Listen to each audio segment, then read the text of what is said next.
Hello and welcome. I am Thomas Porteus and you're watching The World Report. Let us take a look at some headlines this hour.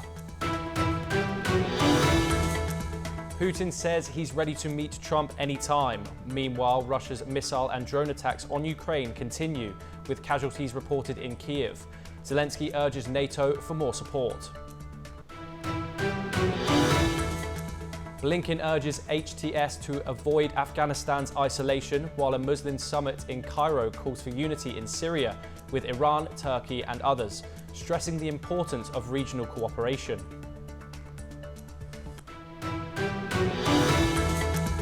The US House has voted against a Trump-backed funding bill, edging the government closer to a shutdown. Speaker Mike Johnson plans a new solution before funding lapses on Friday.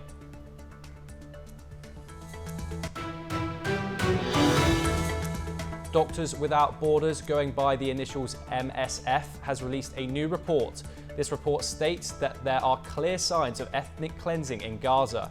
Meanwhile, strikes occurred at 2 schools in Gaza, killing 15. Canadian Prime Minister Justin Trudeau will reshuffle his cabinet on Friday. Over 10 ministers, including current officials and new additions, will be involved. The reshuffle comes amid rising discontent over his leadership. Pakistan condemned new US sanctions on its missile program. The country has called them discriminatory and a threat to regional security. The Foreign Ministry, in a statement, said the sanctions were based on suspicion, with no evidence to support them.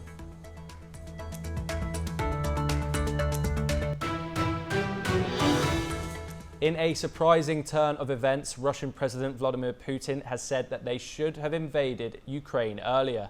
This statement and other comments were made in his year-end press conference on Thursday. Here is the full report.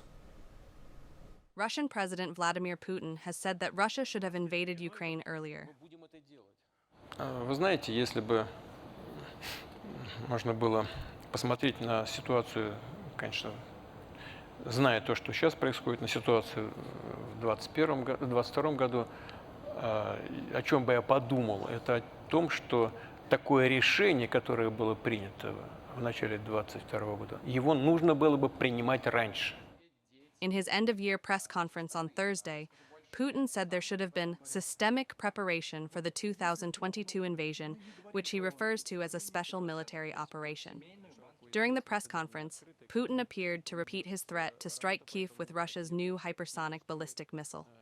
He also suggested a high-tech duel between Russia and the West to test his claims. Произвести некий такой технологический эксперимент, ну, скажем, такую высокотехнологичную дуэль 21 века. Пусть определят какой-то объект для поражения, скажем, в Киеве.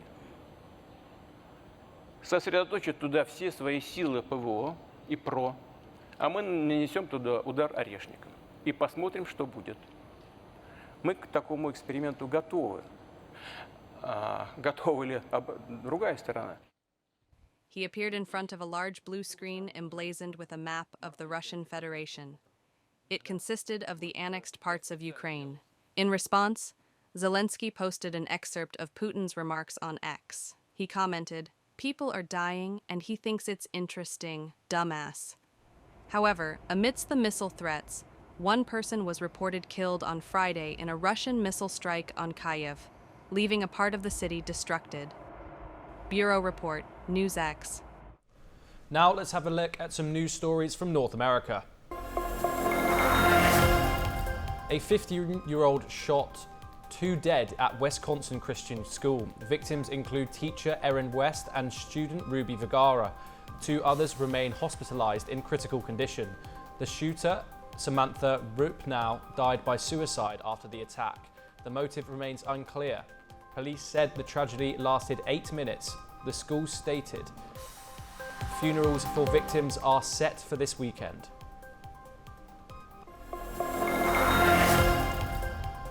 US colleges urge foreign students to return before Trump's inauguration. Fears rise over possible travel bans targeting visas. Trump may revive his 2017 restrictions affecting multiple countries. Schools like Harvard and MIT issued advisories. Cornell warned of potential bans on China and India. Over 1.1 million international students may face challenges. Students fear academic disruptions and visa issues. Many are adjusting to plans to delays in January. New Jersey Supreme Court has temporarily blocked a ruling on the state's control of Paterson Police. Attorney General Matt Plakin's appointee will remain in charge for now. This comes after the 2023 shooting of Najee Seabrooks. The court had previously ruled that Plakin overstepped his authority. The decision allows the state to continue overseeing the department. Paterson's diverse population has faced ongoing tensions with its police force. New Orleans police arrested 32-year-old Alex Harris linked to a mass shooting during a parade. Police say Harris and another man exchanged gunfire, injuring 9 people. Harris, on parole, faces multiple firearm charges. Another suspect, Tavi Roach, was caught fleeing in a stolen vehicle and also faces charges separately. 19-year-old Curtis Gray was charged in another shooting at the same event, killing 2 people. His mother, Ashley Gray, was also arrested for aiding him and providing him with a false alibi. Investigations are ongoing. The US population is growing at its fastest growing pace in 23 years, surpassing 340 million in 2024. Immigration added 2.8 million people, driving 84% of the 3.3 million population rise. The birth-death gap is also improved, with 5,19,000 more births than deaths. Immigration offset population losses in 16 states that would have otherwise shrunk. The South led growth, with Texas and Florida adding over 1 million new residents combined. Washington, D.C. had the fastest growth rate at 2.2%. Experts say immigration plays a crucial role in sustaining US population gains. As Biden prepares to transition to President-elect Donald Trump, the coordination on the West Wing is underway, but Biden's Gender Policy Council faces an uncertain future. Established in 2021, the council has driven policies on reproductive freedom, pay equity, and women's workforce participation. Conservatives, including Project 2025, suggest it should be scrapped for promoting abortion. Biden officials fear this could worsen reproductive rights, especially after Roe v. Wade's reversal. Trump's team has yet to confirm its stance on the council's fate.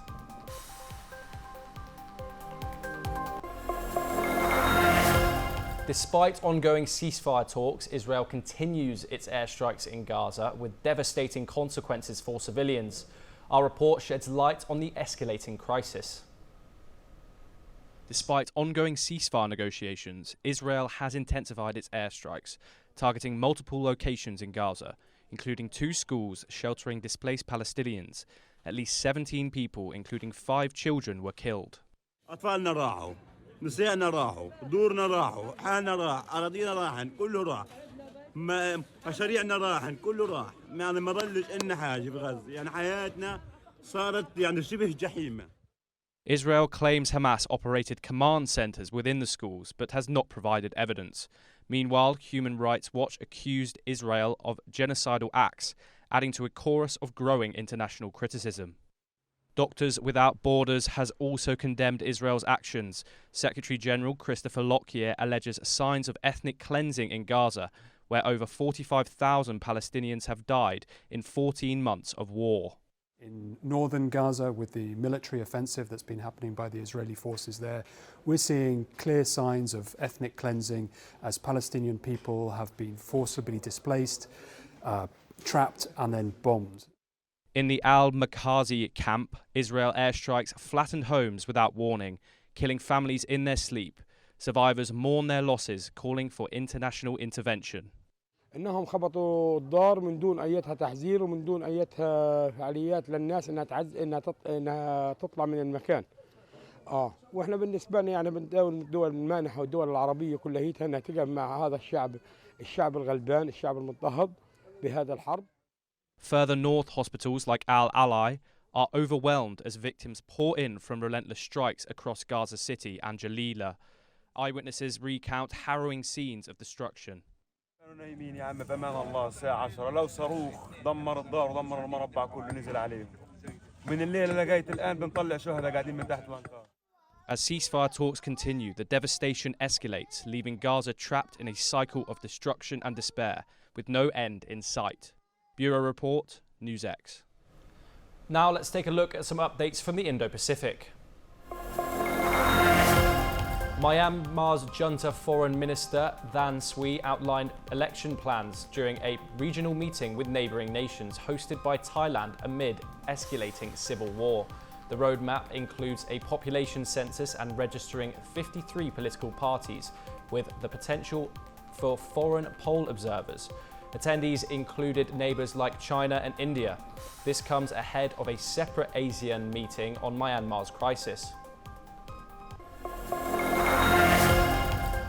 Malaysia's High Court acquitted Rosmah Mansor, wife of ex-PM Manjib Razak, of money laundering and tax evasion, citing insufficient evidence. Rosmah, free on bail, is appealing a 10-year sentence for bribery linked to a $279 million solar project. Najib remains jailed over one Malaysia development, Bihar-related charges. This follows after his 2018 election defeat amid corruption scandals.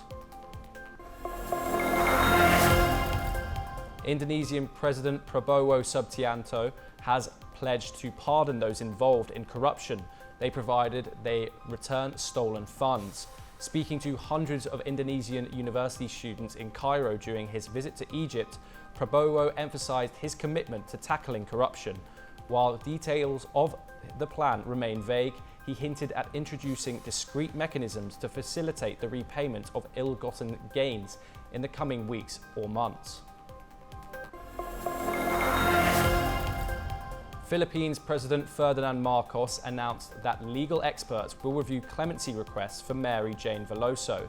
She is a former death row prisoner sent back to the Philippines after being spared execution in Indonesia in 2015 for drug trafficking. Veloso returned to Manila to serve her remaining sentence with her family, urging clemency. Marcos emphasized reliance on expert judgment. Vietnam wants to expand its international defense cooperation to build trust and prevent wars. This was stated by Vietnam's Prime Minister Pham Minh Chinh on Thursday at the opening of Vietnam's second International Arms Fair. The United States said its defense firms could team up with Vietnamese counterparts in multiple areas, including joint production and technology transfers. The event features nearly 250 exhibitors from countries like the USA, China, Russia, and Israel. Australia has agreed to a 4-year, $118 million deal to strengthen the Solomon Islands police force. This includes funding, training, and infrastructure, such as a new training centre in Honiara. The agreement marks a new phase in Australia's security partnership with the Solomon Islands. It also has received a modest donation from China for its police support fund.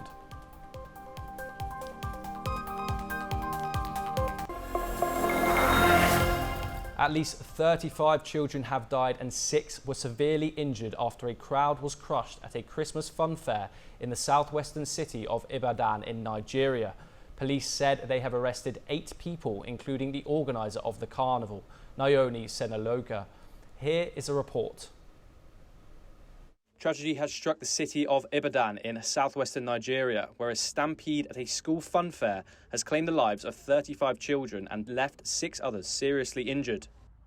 The incident happened on Wednesday night at Basarun Islamic High School during an event organised by the Wings Foundation and Agib Bado FM radio. Authorities have confirmed the arrest of 8 individuals, including the event's main sponsor. Police have launched a homicide investigation into the circumstances surrounding the event. Nigerian President Bola Tinubu has expressed deep sorrow over the tragedy, offering condolences to grieving families and urging the Oyo state government to enforce stricter safety measures to prevent future disasters. Governor C.A. Mikende has also shared his sympathies, calling this a heartbreaking moment for the families affected. This incident comes amid a series of deadly stampedes in Nigeria, a grim reminder of ongoing challenges in managing large crowds during public events. Bureau Report, NewsX. Now let's take a look at some stories from the world of business. Switzerland is set to announce a new agreement with the European Union aimed at resetting and stabilising their relationship. However, after years of complex negotiations, the deal requires approval from the Swiss Parliament, where strong opposition exists. A public referendum may ultimately decide the outcome. The goal is to simplify ties currently governed by over 120 separate agreements. Bern and Brussels are aiming to harmonise their ties, which are governed by more than 120 separate agreements. In November, Japanese inflation increased to 2.7%, partly because energy prices went up. The core inflation rate, which excludes fresh food, rose from 2.3% in October, surprising many experts. This is the 31st month in a row that inflation has been higher than the Bank of Japan's target of 2%. Meanwhile, the central bank set this target to help the economy. Officials have wondered if temporary factors like the war in Ukraine are causing the price increases. The Fried Kim Group has officially taken control of Everton Football Club, ending Furhad Mashuri's time as owner. The group has now owned 99.5% of the club, with a deal worth over $41 million. This makes Everton the 10th Premier League club mostly owned by Americans. Fried Kim, with a net worth of $6 billion, is set to become Everton's chairman.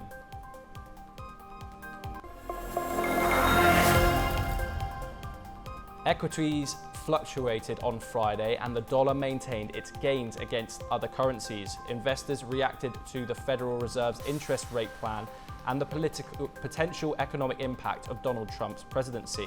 Traders awaited US data on personnel spending, which measures inflation. Wall Street struggled after an initial bounce. The Asian markets also faced losses, with only a few cities like Tokyo and Shanghai seeing small gains.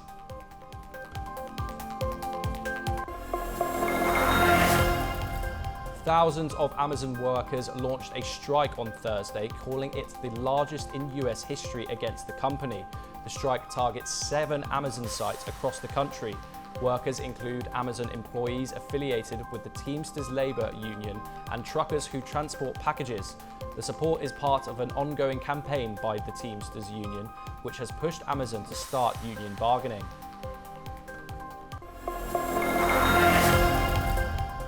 Russian President Vladimir Putin admitted that inflation or rising prices is a problem, but said that the economy is still stable, despite challenges from outside countries. The Russian central bank is expected to raise interest rates soon to try and control inflation. Since Russia invaded Ukraine in February 2022, prices have increased faster than the government's target of 4% inflation.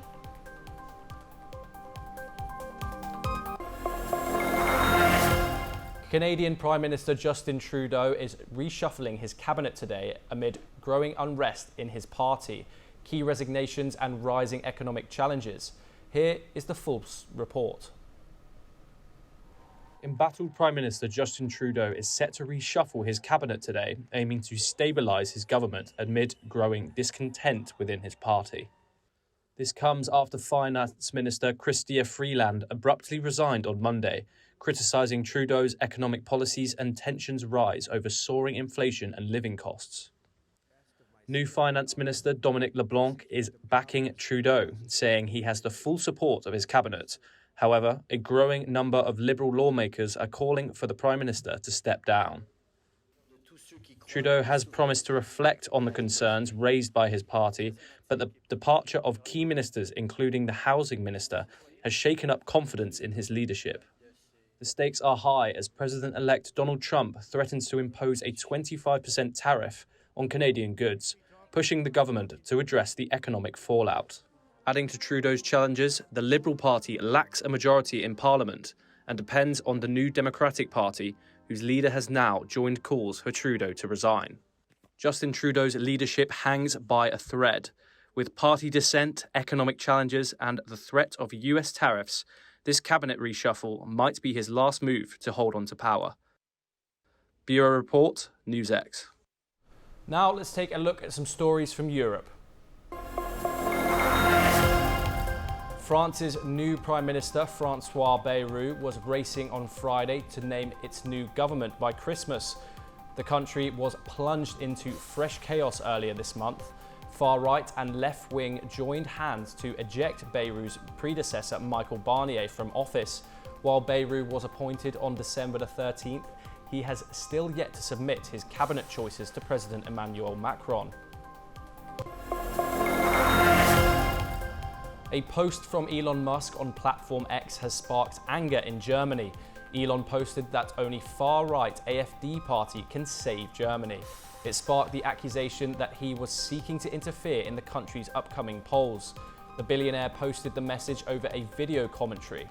In the video, he was seen criticizing Germany's CDU party leader Heinrich Merz.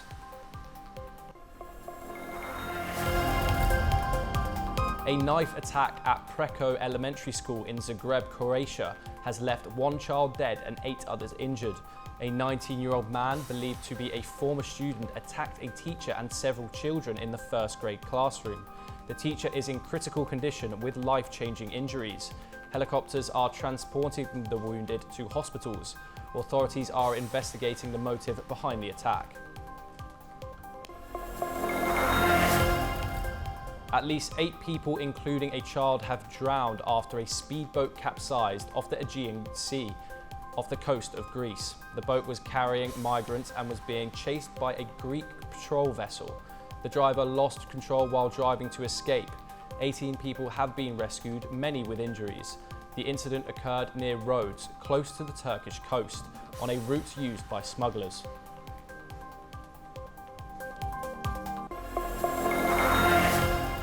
A spending bill championed by Donald Trump met a resounding defeat in the US House of Representatives as numerous Republicans broke ranks with the president-elect in a dramatic showdown. The bill, hastily cobbled together by Republican leaders to meet Trump's demands, failed by a 174 to 235 vote, just hours after its unveiling. Here is the full report.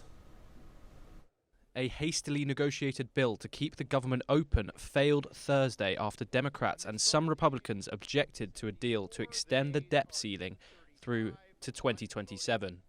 The changes came after President-elect Donald Trump and Elon Musk rejected a bipartisan agreement to fund the government through next March. The House of Representatives have rejected President-elect Donald Trump's new plan to fund federal operations and suspend the debt ceiling a day before a government shutdown. The US government will shut down this weekend unless Congress comes up with a plan and acts soon. Congress has time till Friday midnight to come up with a way to fund the government, or else federal agencies will shut down. This means hundreds of thousands of federal employees could be sent home or stay on the job without pay. Almost 36 Republicans joined Democrats to vote against Trump's sudden demands, the quick fix cobbled together by GOP leaders. US House Speaker Mike Johnson says after lawmakers rejected a Republican-led funding bill aimed at averting a government shutdown, that we will regroup and we will come up with another solution. Very disappointing to us that all but 2 Democrats voted against aid to farmers and ranchers, against disaster relief, against all these bipartisan measures that had already been negotiated and decided upon. Again, the only difference on this legislation was that we would push the debt ceiling to January of 2027. This will be the first government shutdown since one that extended through December 2018 into 2019 during Trump's first 4-year White House term. Opposition Democrats in the US House of Representatives dismiss a new Republican effort to avert a looming government shutdown as laughable after a deal struck by both sides was derailed by President-elect Donald Trump. The Musk-Johnson proposal is not serious. It's laughable. Extreme MAGA Republicans are driving us to a government shutdown. Bureau Report, NewsX. And that is all we have time for. We will be back with more international news updates.